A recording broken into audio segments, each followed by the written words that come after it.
Welcome to the G's Culture Leadership Podcast. Great to have you with us. Listen, I don't think you're just now tuning in. I'm sure that if you subscribe to this, you know what we're about. But ultimately, we just have a heart. We launched this thing, SeaJay, was a long time ago. It was 2012. Yes. We took a 3-year hiatus, but we're back. We just really love coming alongside anybody who's hungry to grow. Great to have you with us. My co-host today. An honor and a privilege to have star of her own podcast. Star of her own podcast. I would say you're an influencer. Would you describe yourself as an influencer? No. That's not your passion in life? No. But great to have my wife, SeaJay Liebscher, host of the Authentic You podcast. Yes, which is definitely different than this podcast. Definitely different than this podcast, which is going to be a little bit of, listen, this is one of the things. We just jump right into this leadership podcast. Yes, if we want to do that. Definitely different. What you lead is different than what I lead.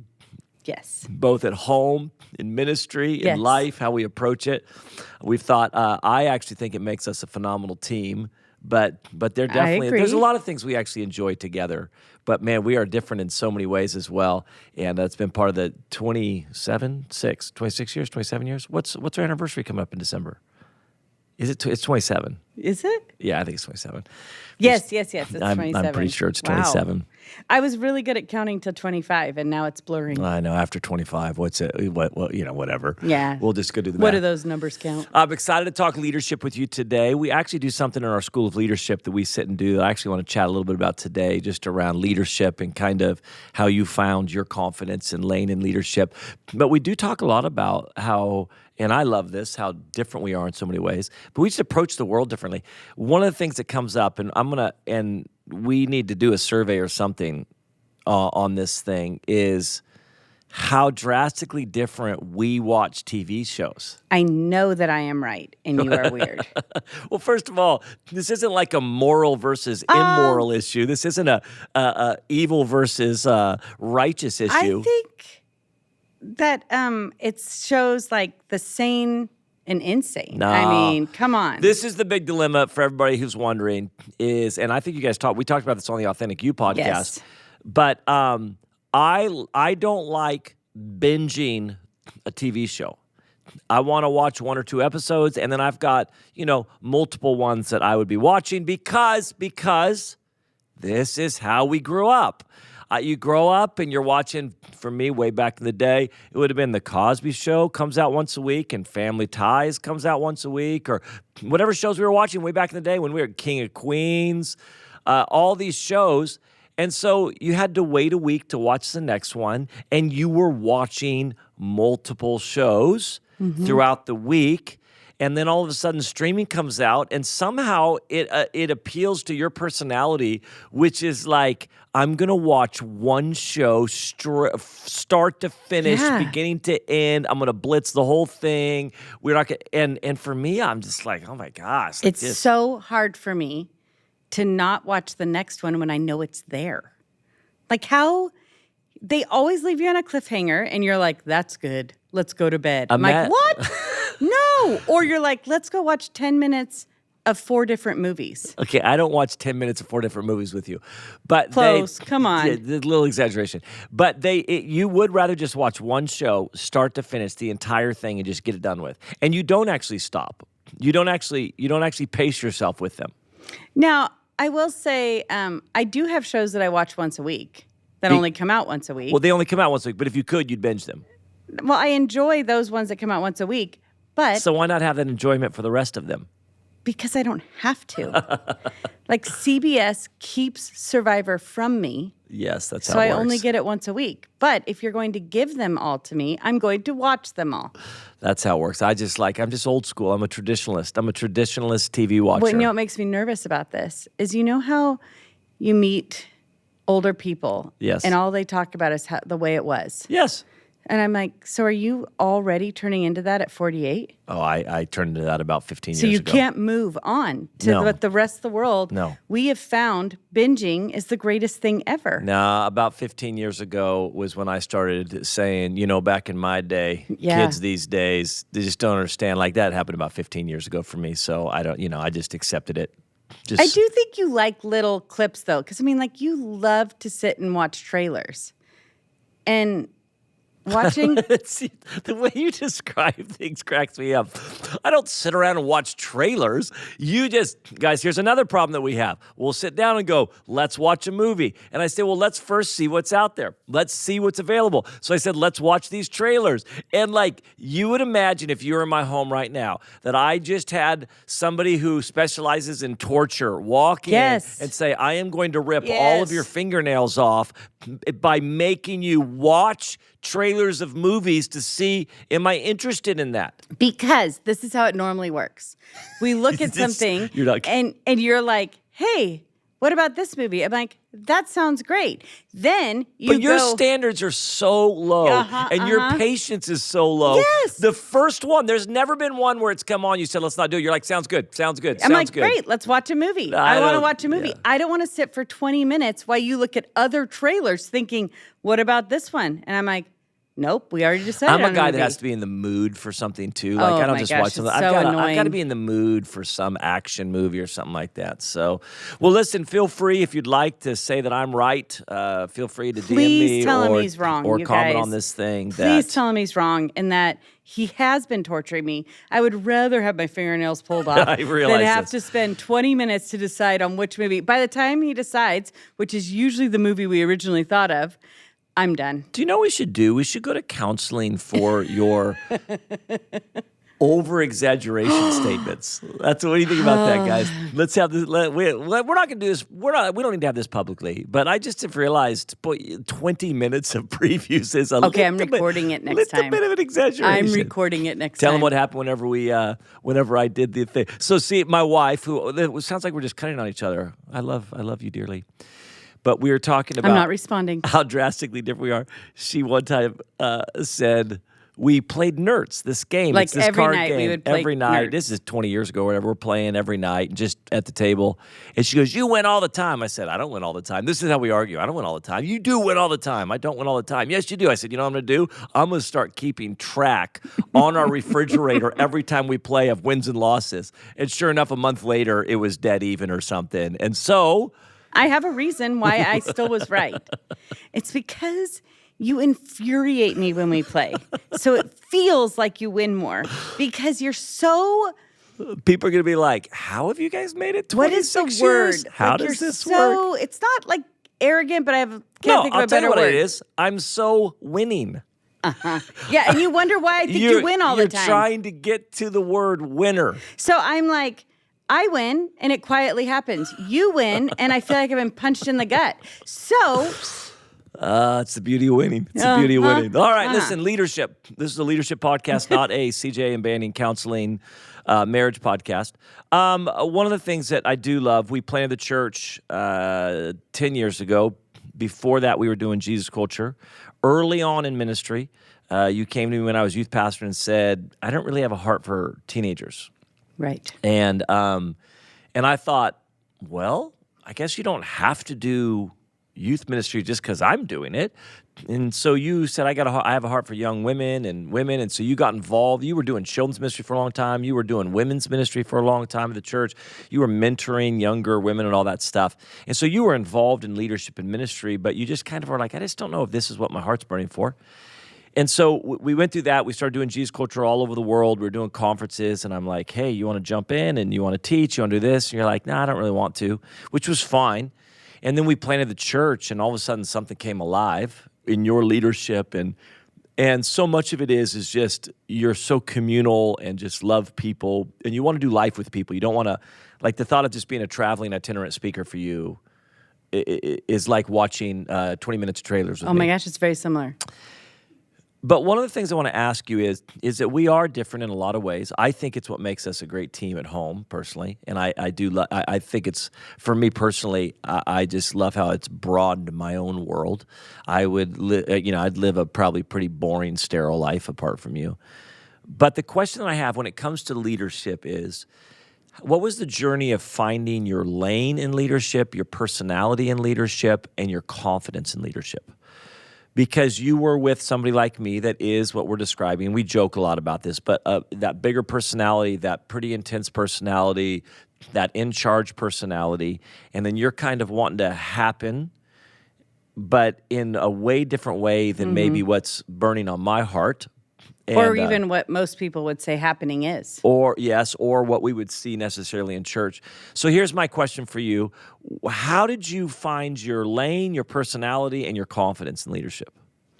Well, I mean, even all the way back to when I realized I really don't love high schoolers.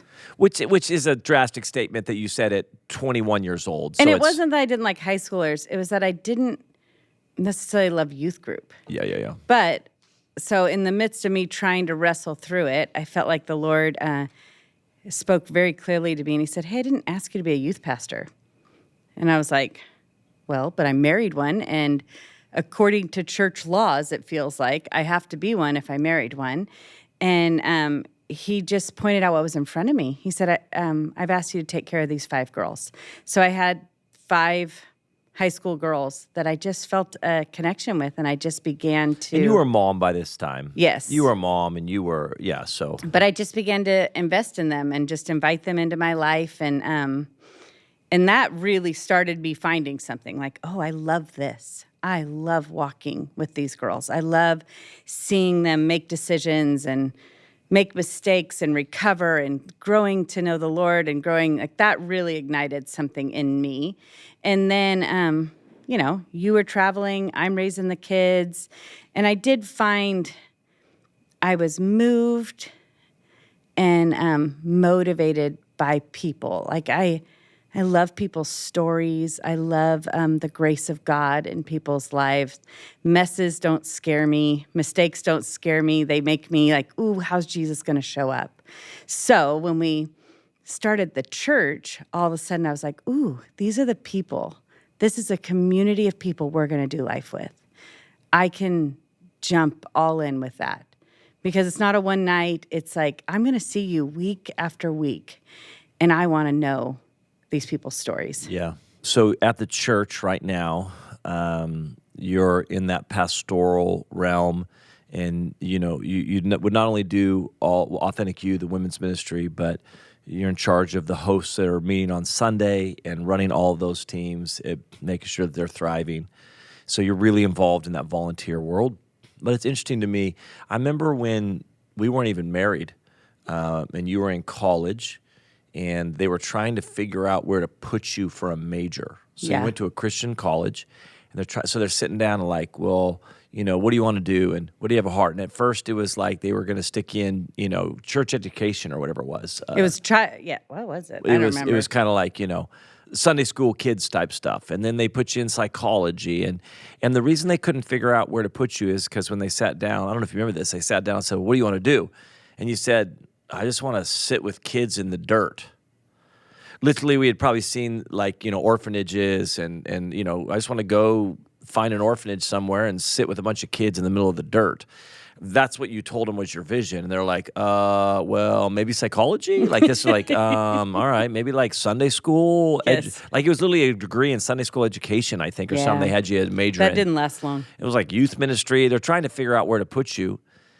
And I realize now, even now, 30 some odd years later, well, almost 30 years later, you're kind of doing the same thing with adults. Mm-hmm. Like I watch what makes you come alive is when you're just kind of sitting in the dirt with adults. They're not kids, they're not orphans somewhere, but it's that same type of thing. You love to get in the mess and you love to get into the story. And so I guess my question would be, how did you find your confidence in this? Because you're married to somebody, and then in leadership in an environment where, I love to dream and to strategize and to dive into budgets and to, solve problems and to way more of a builder structurally. And that stuff just makes your eyes glaze over. You're just like, I don't want to be in these meetings. You want to go sit in the dirt with people. Yeah. Where did you find your confidence in that?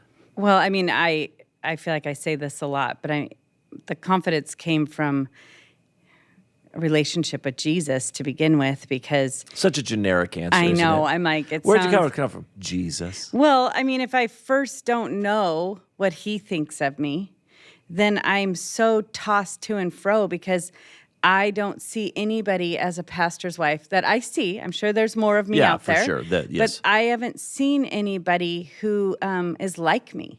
So if I don't know, Jesus made me this way. He's not worried that I am not that you don't want to be in executive team meetings talking through problems and strategies. That I don't want to learn about the budgets, or that I don't want to be just standing by you or on the stage doing prayer. And I think all those things are wonderful and worthwhile, but it doesn't give me life. It doesn't energize me. It doesn't fuel me. Like, that's the stuff I've always dreaded. Like, and so I was like, what's wrong with me? But when I get with Jesus, he's like, I made you this way. And I didn't really know what that looked like. So I feel like I kind of tripped and fell along the way and would just find things I loved. For a while I oversaw the children's ministry, and that was good because I got to be in our children's pastors' lives. And I'm like, ooh, I really like this. This is great. You start to meet volunteers. And then I do the women's ministry, which I love. But the thing I really love with that is raising up the leadership team, because then I'm meeting with them, talking with them. And then the volunteer world, our hosts, as we call them, just needed somebody. And I didn't know that when you work with the hosts, you get to know like your core of your church. Like you're meeting the new believers, the brand new to church, and they're jumping in. The people that have been Christians their whole life and are finding something new at our church. The faithful that have been at our church for 10 years. I am getting to know their stories. I'm getting to get behind them. You get to pray with them. They know you. Like, they're the best people in our church. I don't know what you do on a Sunday, but I'm with the best people in our church. I mean, they remember my birthday. We just have a good time together. And I feel challenged and encouraged every time I am with the people of the church. Yeah. I don't feel like that answered your question, but you know what? Well, how do you find confidence in being who you? So on the leadership podcast, what I would ask today, I would say, hey, I want everybody listening right now to, one, understand their leadership personality. What fuels them? What makes them feel alive? But sometimes when you are in a world like ours, sometimes what makes you feel alive isn't necessarily what feels valued. Not necessarily, I'm not saying the environment doesn't value it, but you feel like, I should be something else. I should want to do something else. What I really love doing, I don't necessarily know if it's that valuable or maybe it's not that ambitious or whatever else it is. What's your advice to people? Because I want people to go, no, God's created you that way. Like, we need people who are sitting in the dirt with people. Yeah.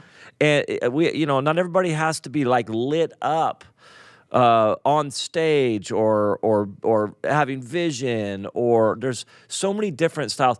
But I just know that that's a journey for you of going like, I can't. So what's the advice you give to people around be confident? I think find out what lights you up and be confident in that. The challenge, being married to you, it was very easy to feel like what I was moved by wasn't as valuable as what you were moved by. And so I got to wrestle through that. I got to get with the Lord. I got to know me. I got to get with the Lord. Like, is what I'm doing less valuable?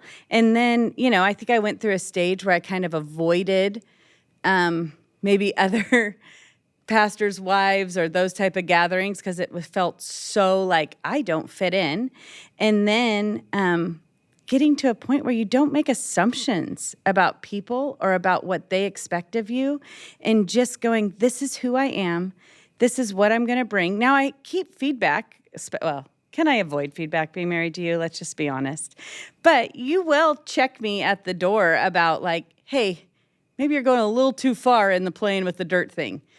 you are still a senior leader, which is good, so you got to have people in your life, but then you just got to show up. Well, listen, this is what I would tell leaders all the time is yes, your goal is to, I say you change the percentage. So you start out in leadership life doing 10% what fuels you and 90% what doesn't. Yes. But it has to get done. It's what grows you. Mm-hmm. Then that goes to 20% fuels you, 80% eventually. But yes, there are always areas in your life where you're like, not everything you're going to do is going to fuel you and make you alive. Some of what you do, you just have to do because it's part of your responsibility, because it's part of what this role requires, what this job requires. But I think sometimes the danger when people hear my story is like, oh, okay, so you can just be you. Yes. And I'm like, well, no, if I was just me, this would look a little messier. Yes. But because I allow other leaders to continue to speak into my life, it helps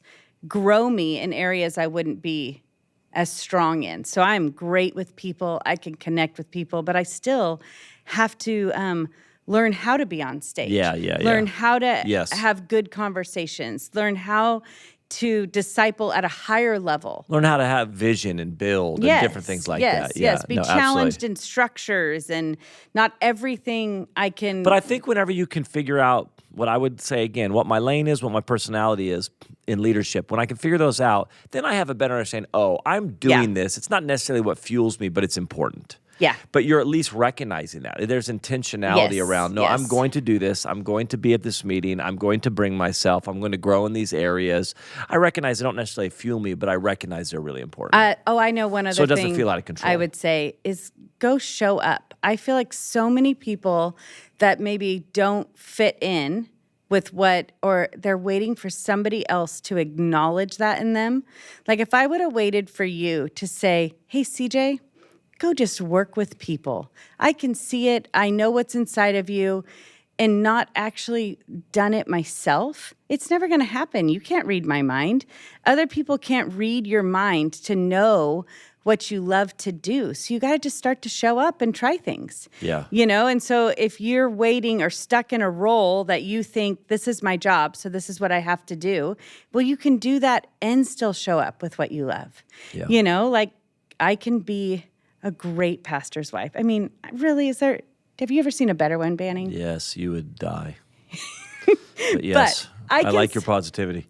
I can support you, and yet I can try. I mean, I did children's ministry. Yeah. I did small groups. Yeah. I mentored people for a long time. Totally. I took a hiatus and did all of our kids' sports for a long time, and was jumping into president of the basketball. Yeah. Did a whole bunch of that stuff, but I showed up and did what I felt like was in front of me, and you find yourself. Yeah. But you can't just sit and wait for somebody else to go, I see this on you. I'm going to open the door for you, and I'm going to make this happen. All right. Well, there it is. Authentic You. You have your own podcast. Authentic You. It comes out a couple times a year. I think we're going to do 2 seasons a year. There you go. But right now, there's going to be 3. Oh. The second season is just out. Just and got it's released. So good. Yeah, so good. Really good I even conversations. invited you on for one time. I know. I was on for one time. I didn't get to speak much, but I was there. More the eye candy. No, I mean, we have a lot to say. Trying to expand your audience into male viewers and listeners, and so you brought me on to see if you could reach that. Just so you know, so you could reach that 40 to 50 male demographic. Most people like to just hear about our farm. Yes, that's why they imagine. That's why they listen. We don't talk about that farm much on this podcast. That's only Authentic You. They try to stop me talking about the farm on our Authentic You. That's how it works. Doesn't work. All right, guys. Thanks for joining us. We'll be back next week.